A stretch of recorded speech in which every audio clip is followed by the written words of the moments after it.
Order suspending certain provisions of the Open Meeting Law, General Law, Chapter 30, Section 18, and the Governor's March 15th, 2020 order imposing strict limitations on the number of people that may gather in one place. This meeting of the Plympton Board of Selectmen is being conducted via remote participation. No in-person attendance of members of the public will be permitted, but every effort will be made to ensure that the public can adequately access the proceedings as provided for in the order. A reminder that persons who would like to listen to this meeting while in progress may do so via zoom.com by entering meeting code 573-240-142 or by telephone by dialing 1-929-205-6099, entering meeting code 573-240-142 followed by the pound sign. Also, a reminder that pursuant to the open meeting law, this meeting may be recorded by the town via zoom.com in audio and or video format. Additionally, any member of the public may make an audio or video recording of an open session of a public meeting. Any such recordings, whether perceived or unperceived, are deemed acknowledged and permissible by the chair, and any recordings are not considered as official recording of the proceedings. So those are just a little bit of housekeeping. So the first item on our agenda is an update on what the town administrator has been working on with COVID-19. Is John on? I'm Yes. on. Is Yay, Art hi, on John. yet? I haven't seen Art call in yet. Okay. Do you want to come back to the COVID-19 update Sure. and get some of the other stuff done so that Art can call? Yep, let's get some of the other items done. So we, all right, so we need to ratify the appointments made by, the town administrator contract voted 3/2/20. The appointment of Nathan Christofori as special police officer voted 4-2. Art Moran and Kathy Ferguson to emergency management team voted 4/2/20. All right, so can we ratify those? The appointments? I'll second that. Okay, all in favor? Aye. Yes. Aye. All right. So why don't we move on to the discussion regarding the postponement of the annual town meeting and the special town meeting. So Liz, do you want to take the lead with that one? Sure. So a few nights ago, Christine Joy and I met over Zoom with our town council, Greg Corbo, our town clerk, Tricia Detterman, and our town moderator, Barry DiStefano. And we worked through the various options that exist for the town. And we've all come to the conclusion that it would appear the best course of action at this time would be to have the Board of Selectmen take a vote to postpone our town meeting, both the annual and the special, until Wednesday, June 17th, with the annual town meeting to begin at 7:00 p.m. and the special town meeting to begin at 8:00 p.m. And then to postpone the town election to Saturday, June 20th. And I believe for that one, the time would remain unchanged. I believe the polls open at 8:00 a.m. And we would want it to be done as two separate votes of the Board of Selectmen, one for the town meeting postponement, and then a separate one for the town election postponement. All right. Any discussion, questions for Liz? I'm in favor. Okay. I would love to do something creative for town meeting, but this is just too dire. And I think the sacrosanctness of elections is something we have to be really careful on. But once again, this just feels too dire right now for an election that isn't that important. So I'm in favor as well. Okay. All right, so I'll make a motion that we postpone the annual town meeting and the special town meeting to Wednesday, June 17th, to begin at 7 p.m. and 8 p.m. respectively. Second. Okay, we have a second. All in favor? Aye. Aye.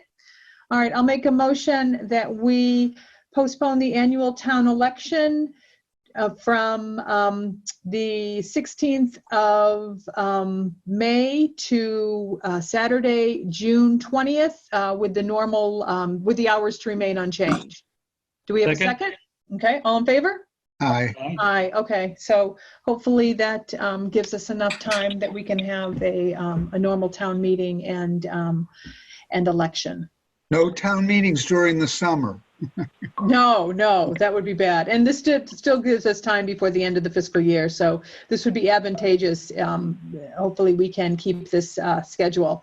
I believe Art Moran has joined us. Yes, I'm here. Hi, Art. All right. So Hi, how's everybody? we moved on from, we wanted to wait for you to talk about the COVID-19. So we've taken care of some of our housekeeping. So let's get at the COVID-19 update and discussions. Okay, so for the most part, things have remained status quo as far as the townhouse, Council on Aging, the Meals on Wheels program is still running. We've had to adapt to some changes and redo some things. But so far, so good. The program is hanging in there, and we haven't had any major hiccups or bumps along the way. In addition to that, Joy Marble is working her hardest to keep us going. There's also a brown bag program. And she's working right now, not just with Woodlands, but also contacting some other seniors from town to see if they would like to be the recipients of some of that food. Cisco has made a substantial donation with some different items. So we were working on her setting up kind of a contactless drop-off for some seniors in town. So those programs have been moving along just fine. And Jim Mustakaros has still been continuing with the essential transports, people for dialysis appointments and that sort of thing. So that's all been running smoothly. We did have a little bit of a snafu last night. People have to understand we're getting information in all the time, not just from employees, but also from the Mass Department of Public Health, Mass Emergency Management Agency, just to name a few. And some concerning information was presented last night, none of which I can go into detail in due to HIPAA requirements and privacy laws. But we made a decision last night that it seemed like it was in everybody's best interest to shut things down at the transfer station, to reconvene today and see what we could figure out. That decision was met with a lot of frustration, I think, on the part of residents who were wondering what they would do with their household garbage for a period of up to 2 weeks. We were able to reconvene with everybody first thing this morning, and we have now implemented a plan that we feel very strongly is going to work out in everybody's best interest. The 5 minutes or less version is that the transfer station will remain open for business, but with certain limitations and reduced hours. So the new hours going forward, starting this Saturday, it will be every Saturday. They're open from 9 a.m. to 1 p.m. Sundays, with the exception of Easter, they will be open from 9 a.m. to noon. Every Thursday, they will be open from 9 a.m. to 1 p.m.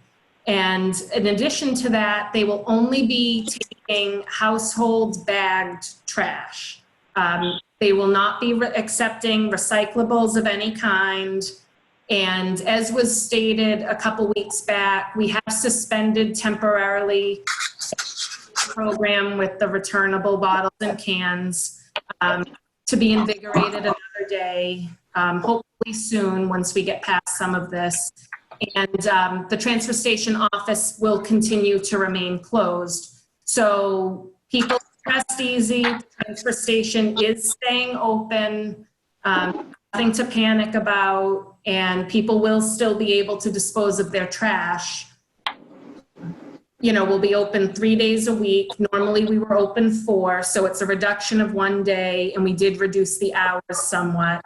And this is due in part to some concerns expressed by employees. And we're trying to walk a fine line. We understand that being able to dispose of your trash, that's an essential thing. Everybody wants a place to put their trash. And we were also dealing with people who rightfully so were a little frustrated because they had paid for stickers and so on. So we feel very good about keeping it open for business, but we do ask for people's patience at this time as far as not being able to accept the recyclables. We were encountering a lot of social distancing issues. Residents were trying to be very helpful, but they kept touching all the buttons on the compactors and touching the gates and the latches. And, while people mean well, we do have some people who have a higher risk or may have family members who are at risk.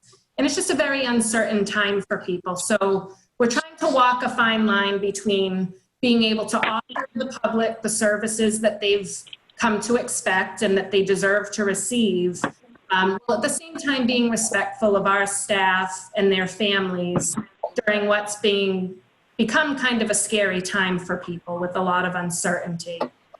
So at this juncture, it's remaining open, and if people have any concerns, they can certainly get in touch. Our highway superintendent is down there today.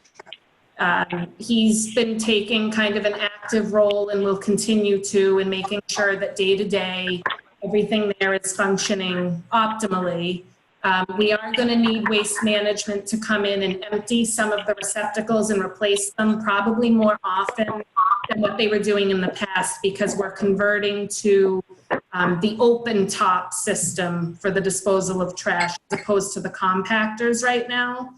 But we seem like we have all of that set up. Art did a phenomenal job today coordinating all of that. And I feel like it's like all's well that ends well. Everybody will have access to the transfer station, and our employees feel like we've taken steps to ensure better protection for them. Thank you, Liz. Art, did you have anything you wanted to add? No, just that, unfortunately, as Liz mentioned, there are things in the bigger picture that people just don't understand, and we're not at liberty to tell them by law. So, just bear with us, people. We're doing the best we can under the circumstances, and we'll be there for you. But we just want your trash and nothing else. Just come in. You can drop your trash and then hold on to your recyclables if you want to. If not, you can dispose of them. They won't go bad in the garage. Cardboard doesn't age very quick. So other than that, we're running pretty smoothly, I think. Okay. All right. Well, just to kind of recap what Liz said, this is a very fluid situation, and things change daily.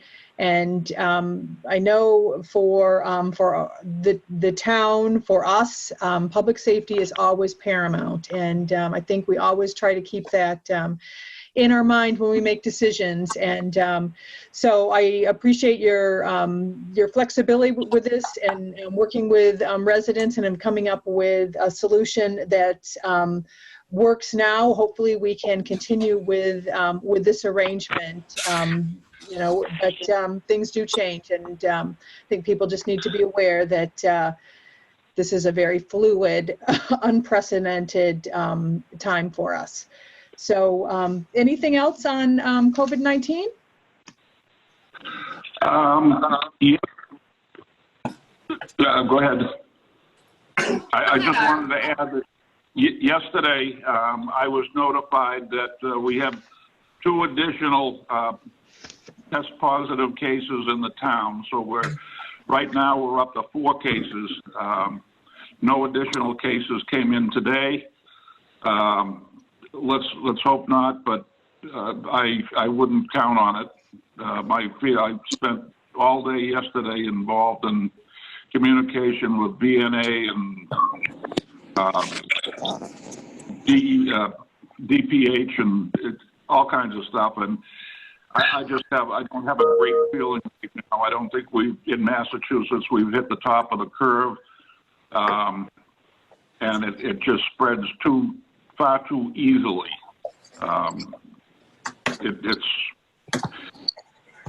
It's really, hopefully it's a once in a lifetime thing.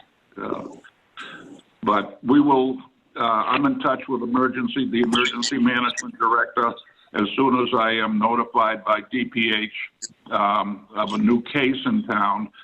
And then in turn, Chief Silva will notify dispatch and all they're notified of is the address. So that if dispatch has to dispatch police and or fire ambulance, they can notify the first responders that is a test positive address. So they are not given due to the HIPAA laws and everything, they're not given the name of the individual. And really it doesn't count if you know that it's a test positive address. That's all you need to know. They take precautions from there. So anyway, that's about all we have here. As far as the COVID-19, I'm in communication daily with Chief Silva and Liz. So, everybody is up to date and up to the minute, as a matter of fact. So I commend everybody for the job they're doing. Hear, hear. Yeah, it's a very difficult situation, and you guys have risen to the challenge and with new challenges on a daily basis. So thank you. Thank you all so much. Liz, do you have anything else to add about the COVID-19? Not at this time. Just to echo what Art said, we're keeping everybody in the loop. We have weekly, sometimes bi-weekly phone calls with everybody that works in the townhouse, and we've added our library director and council on aging director to those calls. We also have John Trainer join us on those calls in case they have a question specific to a member of the Board of Selectmen. And it seems like we have a pretty good process in place. I think that communication has been very good and very, very much up to the minute as the situation has progressed. Wendy, did you have anything you wanted to add, or John Williamson? No, I'm all set. I'm just an observer on your Zoom meeting. Okay, very good. How about you, John? Just from the school perspective, the students are back in remote learning format based on DESE guidelines that started this week. This was never part of any plan. So it's sort of, doing the best we can as we can.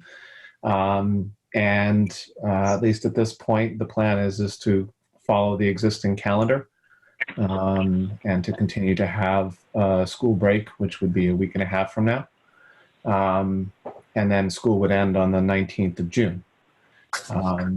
They're continuing with the free and reduced lunch program.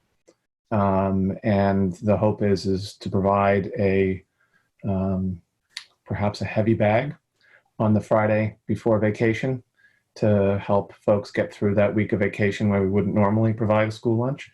But that program seems to be working well, and it's a testament to the staff that's able to come in and take care of that. It's not the easiest process to put together a bunch of lunches when everyone has to stay 6 feet apart. It's not typically how you fill bags. So a big thank you to everybody involved with that, and to the support, particularly for the fire department helping out in Plympton on that as well.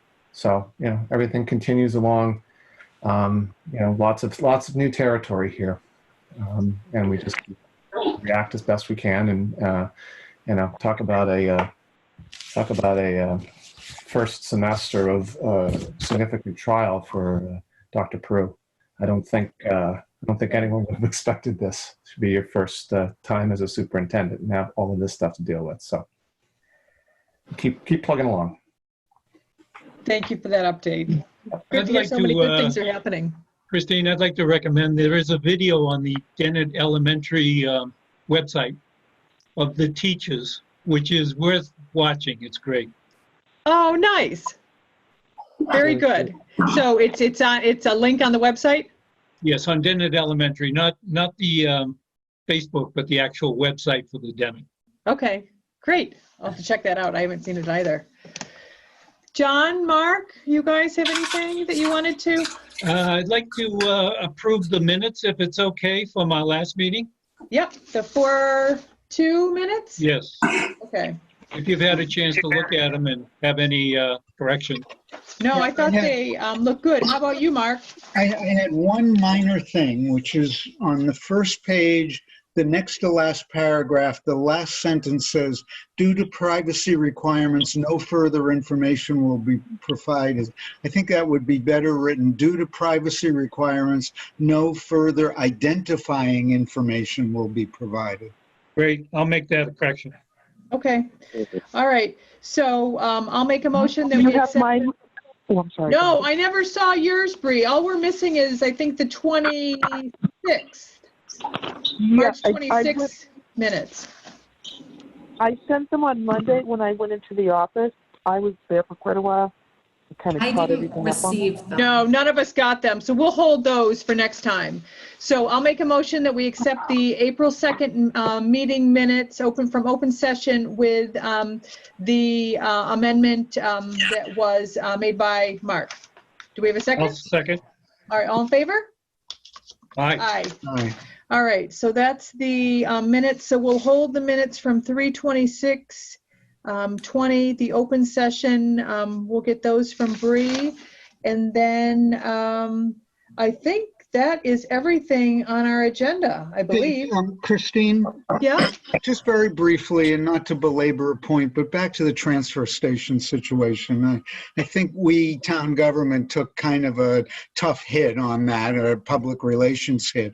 I'm actually pretty shocked and kind of disappointed with some of the commenters on a social media, but I think we'll probably all be talking to more individuals along the way, and it feels to me utterly essential to stress 2 points. That one, there's stuff we just can't talk about that significantly influenced how the decision was made. And two, there just was too much of the citizens not doing the social distancing that was just recommended. And I think we all have to just keep pounding away those points. We and town government did too much stuff right to, kind of take the hit we did over the last 18 hours. So, thank you, Mark. No, I agree. Thank you, Mark. I appreciate that. The town government should appreciate it because this thing has been working so well, so very, very well with everyone. Yes, so much good work has been done on the behalf of everyone, no doubt. And you're a big part of that, Art, and Liz, and Chief Silva, and our police and fire, and everyone else that's really going above and beyond to try to keep our residents and town employees safe in this very uncertain and scary time. So once again, thank you very much. All right, so if we don't have anything else? Well, I'll make a motion to adjourn. I'll are we second. doing this again next week? Yeah, I think we're going to have a standing Thursday as long as we've got this, as long as we're dealing with the COVID-19 situation, just so that everybody is aware of what's going on and so that we're all on the same page. What if And, square dancing Liz- classes start up again? Liz, thank you for Yeah. setting up Zoom. I think this has been great. Oh, you're welcome. It's a little more professional than the conference call with everyone talking at once. Thanks, Liz. All right, so let's adjourn and everybody have a safe and healthy weekend, and we'll get together again next week. Good night. Okay. Good night. Bye, everyone. Good night. Thank you. Thank you.